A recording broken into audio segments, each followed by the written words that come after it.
మాట్లాడుకుందాం, 6న కలుద్దాం. ముఖ్యమంత్రి రేవంత్ కు ఏపీ సీఎం చంద్రబాబు లేఖ. అంటే చంద్రబాబు లేఖ కాదు, చంద్రబాబు ఆర్డర్ 6న కలుద్దాం అంటే ఎవరన్నా లెటర్ రాసేటప్పుడు మనం ఇద్దరము 2 రాష్ట్రాల మధ్య ఉన్న సమస్యలను పరిష్కరించుకునేటువంటి వెసులుబాటు కల్పించే పరిస్థితి చేద్దాం.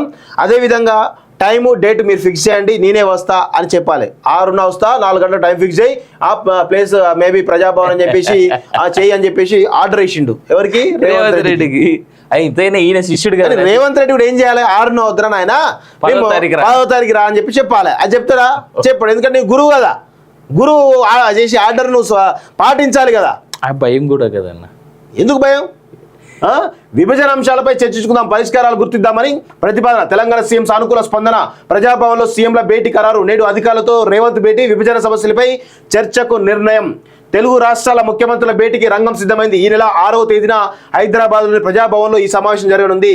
అయితే ఇక్కడ ఇంకొక విషయం ఏంటంటే మిత్రులారా, 20వ తారీఖు, ఈ నెల 20వ తారీఖు నాడు కమ్మ సంఘం మీటింగ్ ఒకటి ఉంది హైదరాబాద్లో. దానిలో ఆల్రెడీ వీళ్ళిద్దరూ ఒక వేదికపై కూర్చునే అవకాశం, కలిసే అవకాశం కనబడతా ఉంది. దానికి సీఎం రేవంత్ రెడ్డి సుముఖంగా ఉన్నాడు, చంద్రబాబు సుముఖంగా ఉన్నాడు. ఒకవేళ ఆ మీటింగ్లో కనుక వీళ్ళిద్దరు కలిసి ఉంటే అటు ఆంధ్రాలో ఇటు తెలంగాణలో అటు చంద్రబాబు నాయుడుకు ఇటు రేవంత్ రెడ్డికి వ్యతిరేకమైనటువంటి భవనాలు గాలి ఇచ్చేటువంటి అవకాశం, ప్లస్ వ్యతిరేకంగా నిరసన గళాలు వినిపించేటువంటి అవకాశం ఉంది. ఎందుకంటే మీకు రాష్ట్ర ప్రయోజనాలు, ఇరు రాష్ట్రాల ప్రయోజనాలు ముఖ్యం కాదు, కానీ మీ కమ్మ ప్రయోజనాలు ముఖ్యమని చెప్పేసి ఈరోజు ప్రజల నుంచి వ్యతిరేకమైనటువంటి నిరసన గళం వినిపించే అవకాశం ఉంది. కాబట్టి దాని మీద ఫోకస్ పడకుండా ఉండడానికి వీళ్ళిద్దరూ ఈరోజు ఒక డ్రామా ఆడుతూ ఉన్నారు. ఇది చాలా పెద్ద డ్రామా, మామూలు డ్రామా కాదు ఇది. వీళ్ళిద్దరు కూర్చుంటే సమస్యలు పరిష్కారం చేస్తారా? నిజంగా చెప్పండి, వీళ్ళిద్దరితో అవుతుందా? ఏం కాదు. కేవలం రేవంత్ రెడ్డి ఆయన ఆర్డర్ ఇస్తాడు, ఈయన జీ హుజూర్ అంటాడు. నువ్వు అది చేయాలి, 5 మండలాల్లో కలపాలంటే జీ హుజూర్ అంటాడు. పోలవరం అంటే జీ హుజూర్ అంటాడు.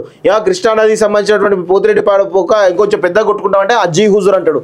గింతే తప్ప ఈయనే ఇరు రాష్ట్రాలకు సంబంధించిన తెలంగాణకు బెనిఫిట్ చేద్దాం, తెలంగాణ ఏదైతే ఏపీ రీఆర్గనైజేషన్ బిల్లులో ఏ అంశాలు ఉన్నాయో దాని ప్రకారం కొట్లాడదాం అనేటువంటి దాని ప్రకారం తెలంగాణ రావాల్సినటువంటి నిజాయితీ రావాల్సిన నిధుల విషయంలో ఈరోజు రేవంత్ రెడ్డి ఎట్టి పరిస్థితులను ఇంట్రెస్ట్ చూపడం అనేది నాకైతే స్పష్టంగా అర్థమవుతుంది. ఎందుకంటే సీఎంగా చంద్రబాబు నాయుడు ఆదేశాలను ఈ జూనియర్ సీఎం ఎవరైతే ఉన్నారో, తెలంగాణ జూనియర్ సీఎం రేవంత్ రెడ్డి తూచా తప్పకుండా పాటిస్తాడు తప్ప ఎక్కడ కూడా తనకు ఎదురొడ్డి తెలంగాణ ప్రయోజనాల కోసం మాట్లాడడు అనేది మాకున్నటువంటి అవగాహన.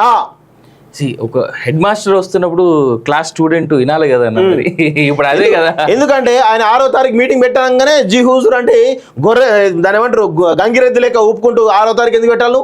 6వ తారీఖు నాకు పనేంద్రాబాయ్, 6వ తారీఖు నువ్వు ప్రమాణ స్వీకారం పెట్టుకో మంత్రులై, 6వ తారీఖు మాకు వీలు కాదు, ప్రమాణ స్వీకారం ఉంది, నువ్వు 10వ తారీఖు పెట్టాలి. ఎందుకు అనవు? అయినా 6వ తారీఖు ఏందన్నా, 7వ తారీఖు నుంచి బోనాలు ఉన్నాయి కదా తెలంగాణలో. అవును, 7వ తారీఖు పెట్టు, బోనాలు తీసుకపో.